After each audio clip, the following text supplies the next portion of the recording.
Are you sitting comfortably? Are you sitting comfortably? Are you sitting comfortably? Then I'll begin. And now for something completely different.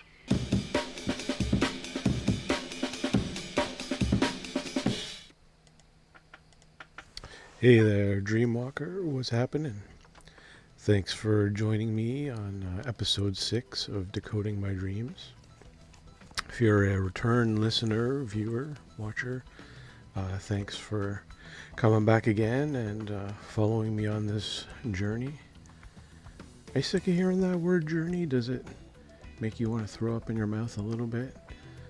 Yeah, I feel you, but it's just a word that works. I don't know what else makes sense right now, but I digress.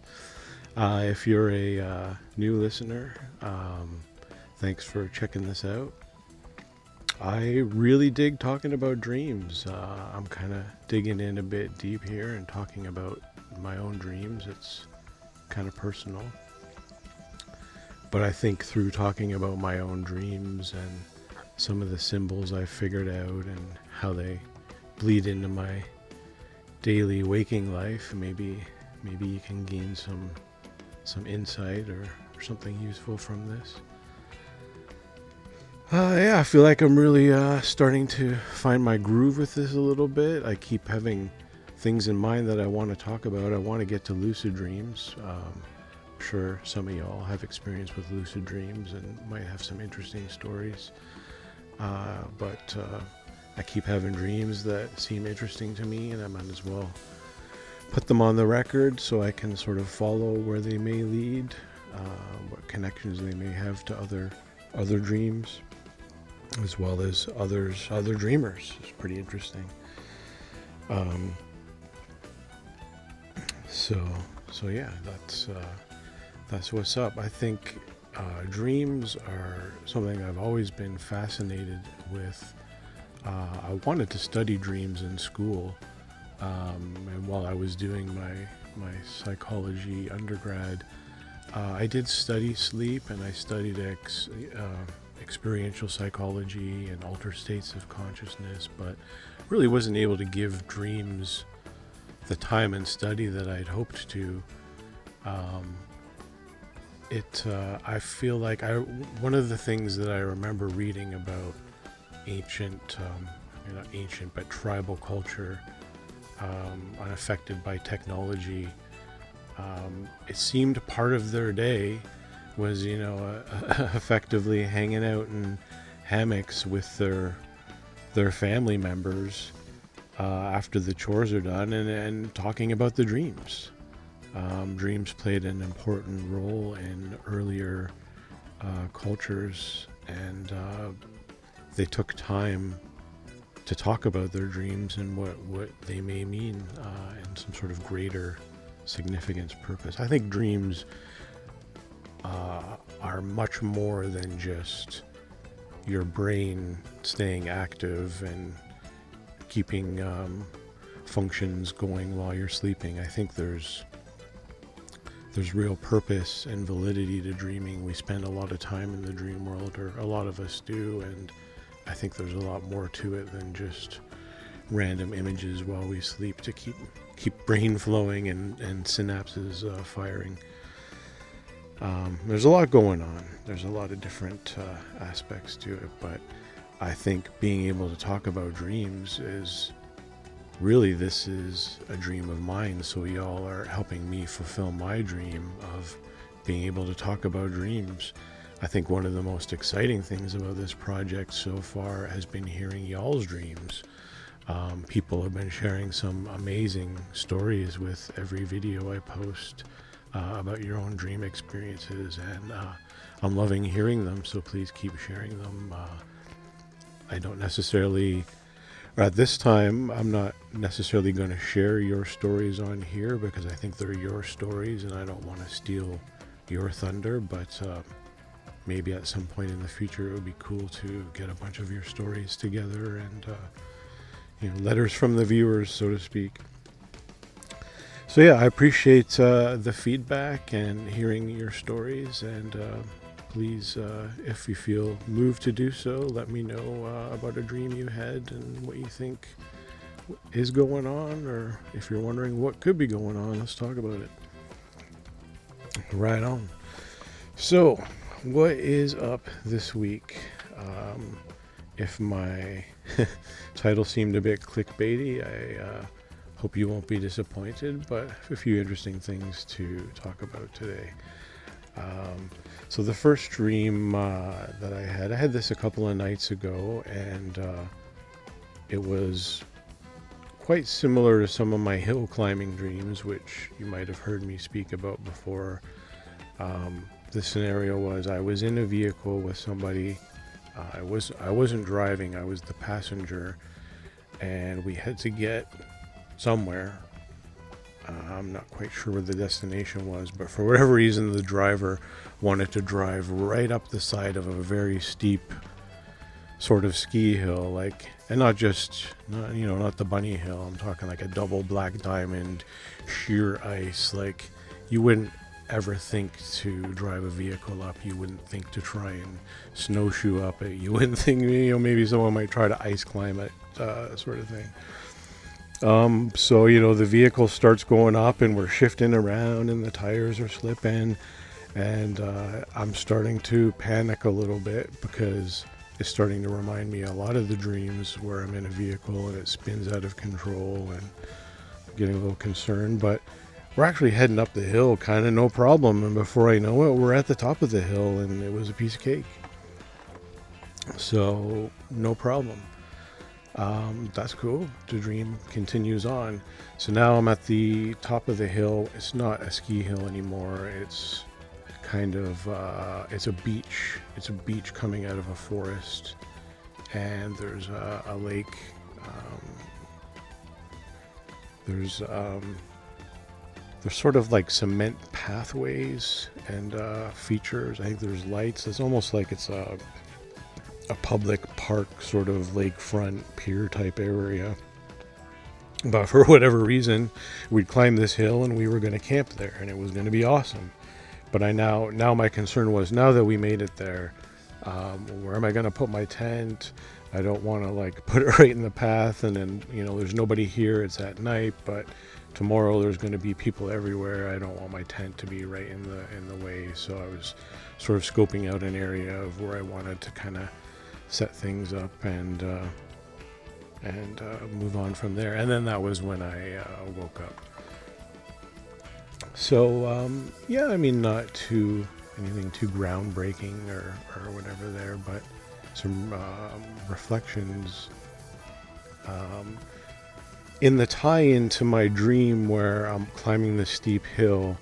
So my breakthrough was when I started flying at the top of the hill instead of falling, and that was very much related to finding my voice, my authentic self, speaking my truth, and not being afraid to fly, not being afraid to be putting myself out there. So in some ways, doing this podcast, is that the right word for this? I don't know that it's a podcast. I don't have an iPod.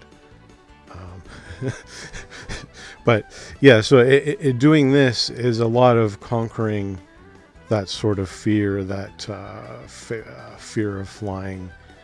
So now this dream is kind of tied into that other dream. So maybe this was also saying, see, I didn't have to worry about climbing the hill. I didn't fall. The car didn't bail. But now that I'm at the top and I've kind of mounted that hurdle, the hurdle being my voice speaking, being out there, now that I've conquered it, what next? So, I got to set up my stake. What do I want to say? Where do I want to say it? Who's around? Who do I need to tiptoe around? All that sort of thing is maybe the next step if I want to tie that into the past dream vision. I digress. I was worried about climbing something, icy hill that never should have been done, but it was a piece of cake, and onward and forward. The reason now I would classify this as a potential precognition dream, because today I happened to see a video come up on my feed, and it was some man in a truck going up a very steep icy hill, and they weren't getting very far. But the interesting thing was the guy in the back seat was hanging, he had a long like towing strap, and he would just keep dangling out of the back door so that the back tire would catch on it, and then they would like lurch forward, another 6 inches, half foot kind of thing. Just kind of a funny little scene when I saw that. That's what made me remember this hill climbing dream that I had a couple of nights ago. So I had that bing, that flash, so it sort of ties in a little bit with a minor precognition. What's the significance? I guess tying back into that, you know what, even if I hadn't made it up the hill in that car that we shouldn't have been climbing, you get stuck halfway, you figure it out. It could be as simple as a towing strap that you hang out the door that gets you that step further. There's always a solution if you have the time and patience to figure it out, I guess, maybe. All right, so that's the number one. That's the precognition. Now the second dream, I thought this was one that I woke up today that's been just kind of sitting in my mind all day, and not super significant, I wouldn't say, but I was in a truck. I think it was supposed to be my truck. I can't remember if I was loading it up because I was moving. I have a lot of dreams where I'm moving out of a hotel room, door room, guest room, and I'm trying to load as many things as I can into the truck. But then there's also another dream that I often have where I'm trying to escape from some sort of situation, monsters, killers, chasers, kidnappers, zombies, and I find the truck and I'm able to get into it for an escape. I can't remember what was happening leading up to this, but in any case, I got into the truck, put the key in, started it up. I think it sort of, it struggled. It was like a slow, and none of the lights on the dash were on. So, I mean, anyone that's had an older vehicle, I'm sure can relate to that. I have a 2001 Toyota Tacoma that has been off the road for more than a year and a half now, trying to get some repairs. So I always have that worry of going out and hitting the key and getting nothing, just black lights. But in the dream, it seemed a little more interesting. It seemed like I had power, but there were no lights on the dash, so I knew something was right. And I remember wiggling the key, and it seemed like if I wiggled the key, I could get the dash lights to flash on. So I pulled the key out. I thought, okay, let's just reset. Let's start over. Let's try this again. But when I pulled the key out, the key was all folded up like an accordion, like a fan, like all zigzaggy. Well, that's not going back in. So I tried, I was bending the folds of the key back out. But, sometimes when you're bending metal, if it's a certain fold or a certain type of metal, it doesn't bend back into place. It just breaks off. So I felt like, I'm trying to bend the key back into shape, but I'm going to end up breaking it into 3 different pieces. So I was as careful as I could, slid it back into the steering wheel, and I was able to get everything to start and run properly, but felt super dodgy about it. How that relates to my daily life, I think, just like I was saying, just having an older vehicle, the fear of it not starting up and not being able to run it often enough. So it's just what am I, especially on a 2001 vehicle. Obviously it's not brand new, so there's going to be surprises. Sorry, I got a little frog in my throat.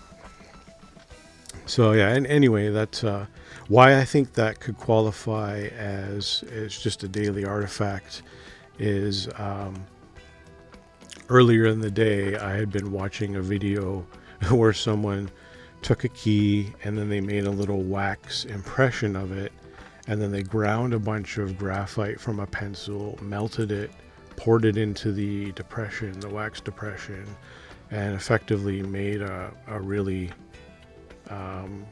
quick key copy that was able to function to unlock the lock. But that was a very dodgy key that I remember thinking, how's that not going to break as soon as you put it into the lock and turn it? So I think there's definitely some relations there to that, what I saw during the day, and how that was playing out in my dream.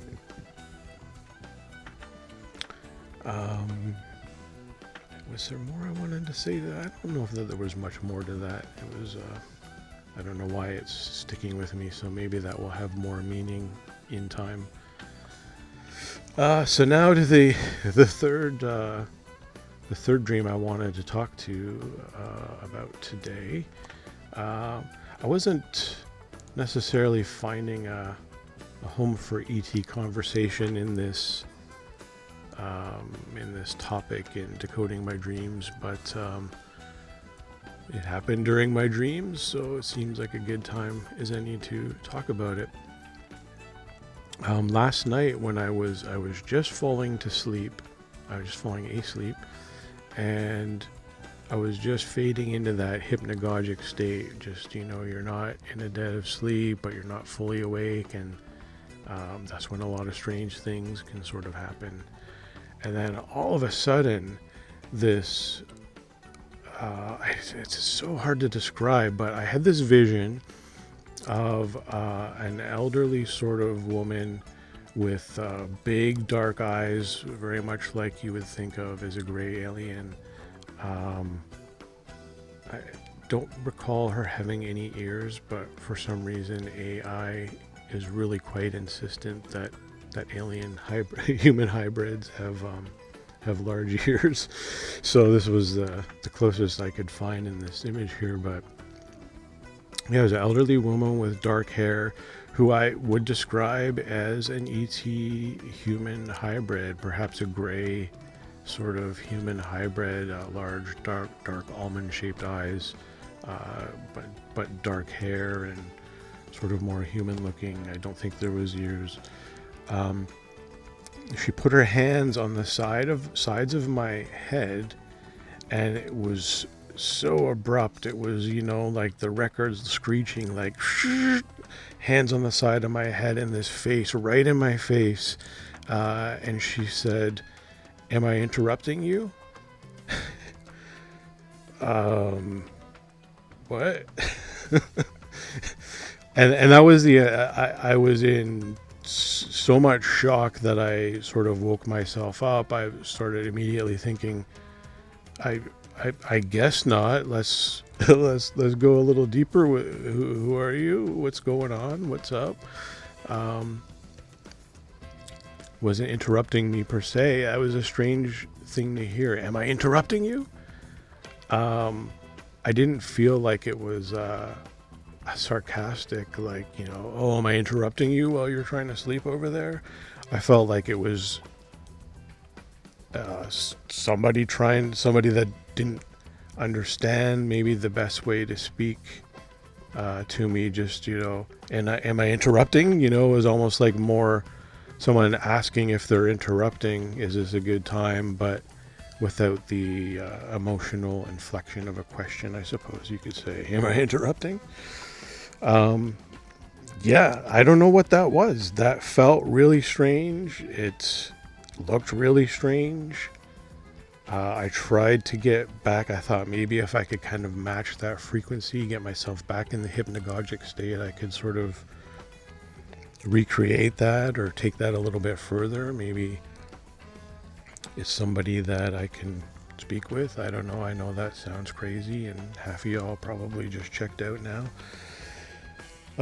Strange things. Are there entities in dreams? I believe there are. I know people have entity contact in near-death experiences and shamanic visions, psychedelic states, DMT, all that sort of thing. So it's sort of all on the table as far as I'm thinking. And the hypnagogic state, and especially the hypnopompic, which is more in the morning when you're waking up, that's when a lot of really interesting things can happen with out-of-body experiences, entity contact, all that sort of thing. So I don't know, interesting food for thought, right?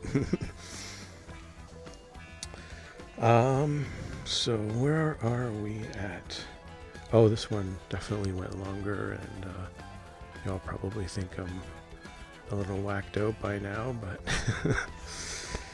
that's what I wanted to talk to you about today. So hopefully that didn't seem too clickbaity, and thanks for sticking with me and enjoying decoding my dreams and what I have to say today. I hope everybody has a great the rest of your week. Thanks.